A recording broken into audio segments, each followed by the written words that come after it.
Good afternoon. Naima Singletary here, BillionDollarCourage.com. Today is Friday, June 3rd, I believe it is. Man, it's June 3rd. And I'm incredibly grateful and happy to be right here, right now with you.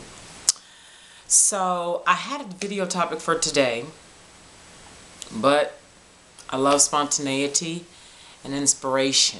And something happened this morning, and I want to share it with you because it pissed me off, and it's a clear example of how you are in control of your life, and you either have to be in enough pain or have a strong enough of a desire to reach a certain pleasure for you to do something.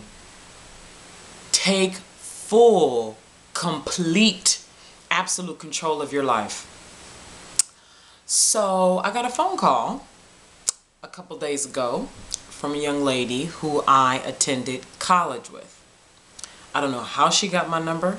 Actually, I do have an idea. Now that I have an idea about how she got my number.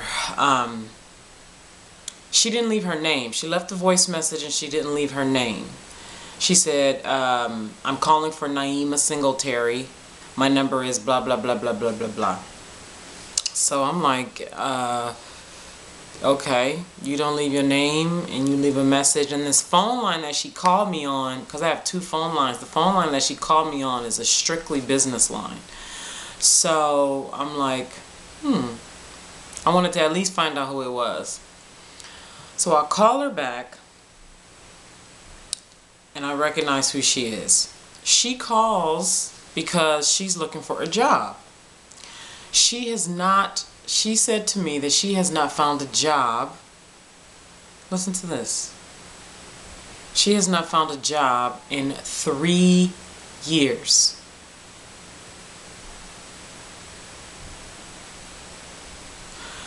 Okay, so what do you think when you hear that? Somebody hasn't found a job in 3 years, therefore what? What should happen? Right? What isn't the natural thing to... This is why it's important. See, her pain obviously is not strong enough. What the heck is she doing? I was so annoyed when she told me that. I didn't tell her I was annoyed. She asked me, what can she do? Where should she do? She wanted to know where I was. She was in Houston, and she wanted to know if I was in Houston, perhaps I could help her, blah, blah, blah, blah, blah. And I said to her, I said, you need to make your own job. That's what I said to her. I said, you need to create your own job. I said, because not finding a job in 3 years should tell you something. And she wants to know where to start, etc., etc. And I told her she needs to look at what she enjoys doing, what she does naturally, what some of her natural talents are.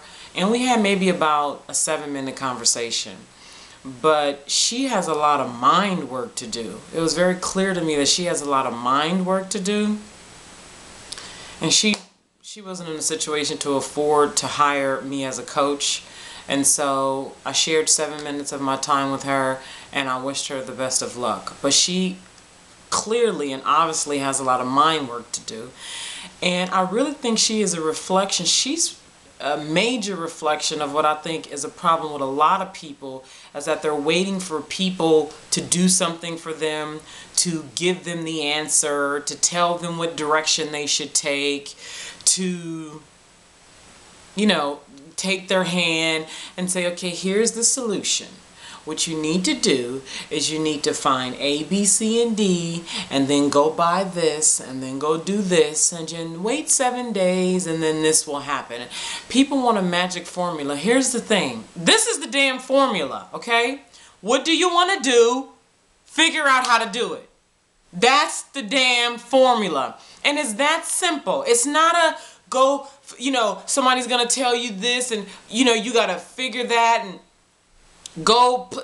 It's a matter of, you know what you want, figure out a way to go and get it. That's it. Gosh, this is just so freaking annoying to me. And so, go get it. Go get it. Go get it. I just made it up right there. That's the name of this video. Go get it. You have to go get it. See, and what it is what is hurting you right now? That can be your beginning. What's hurting you right now? What pisses you off? What's hurting you? What are you angry about? What are you frustrated about? And not something that, you know, something kind of irritates you. You can let go of something that kind of, he's like, how do you feel about that? Oh, it's kind of irritating, but, you know, if it's something like that, then it's not painful enough. Something that pisses you off. Maybe, you know, sometimes, here's an example. People get overweight and they can't play with their kids. And some people get really upset that they cannot carry their weight at the park with their kids. And as a result, they lose weight. Okay, so that pain became intense enough. I would think with this young lady, the pain of not having money for 3 fucking years would be intense enough for her to figure out that she needs to create a job for herself, create an income. So you need to find out either what your intense pain is or what your intense pleasure is. What pleasure do you desire? Do you desire to have a mobile job where you are not based, where you don't have to stay in one city?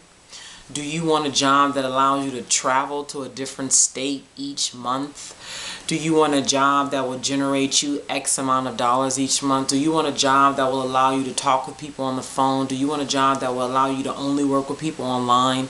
Do you want a job that requires you to work with children? Do you want a job that requires you to work with your hand? Go get it. Go get it.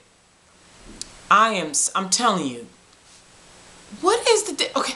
You have to ask yourself, what is the difference between somebody who has what they want and somebody who doesn't have what they want? You tell me how a woman can be born in a garage, given away as an infant, and can grow up to be a multimillionaire. How the fuck does that happen? Did somebody, she wasn't born with nothing? I mean, financially, nobody gave her anything. And then you tell me how somebody can have all the resources they need, can be born and raised in this country, college education or no college education, have access to the same resources as immigrants, and you running around here jobless for 3 years? Go get it. There is nothing else. I don't want to hear oh, because of the economy. You know how many companies have doubled and tripled in profits in the last 3 years? And the same economy that you running around talking about you can't find a job in? Move then. Does it hurt enough? Move. Maybe you need to move to another city. Maybe you need to move to another state. Maybe you need to move the damn circle you hanging out with, the people who you hang out with. Don't be mad at me. Don't be mad at the economy. Don't be mad at your friends who doing better than you, living better than you, whatever better is. That's your definition. And because the only difference between you and them is the decisions that you make and the decisions that they make. Go get it. That at the end of the day, go get it. What's that quote? I think James Brown said. He said, you don't have to open the door. So you don't have to open the door. Just show it to me and I'll knock it down.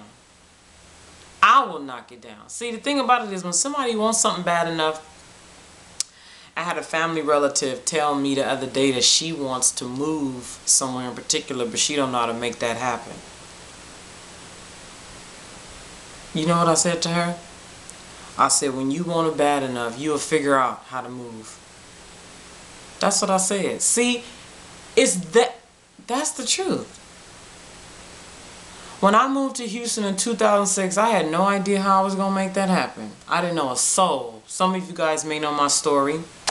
2006, I moved to Houston not knowing one single soul. Not a distant cousin, not a friend of a friend, nobody. Had no idea. I was always the girl who said, I'm a city girl. You ain't going to find me in the South. That's what I used to always say. And my behind moved to Houston, Texas in August of 2006, not knowing a single person. Now I got a phone, a Rolodex, over 1,000 people in Houston alone. Go get it. That's the message for today, guys. It's that, gosh. The meek shall inherit the passenger seat. Write that down and post it on your wall. Right next to your bed, right next to your mirror, right next to your front door. The meek shall inherit the passenger seat. BillionDollarCourage.com. Naima Singletary. Thank you.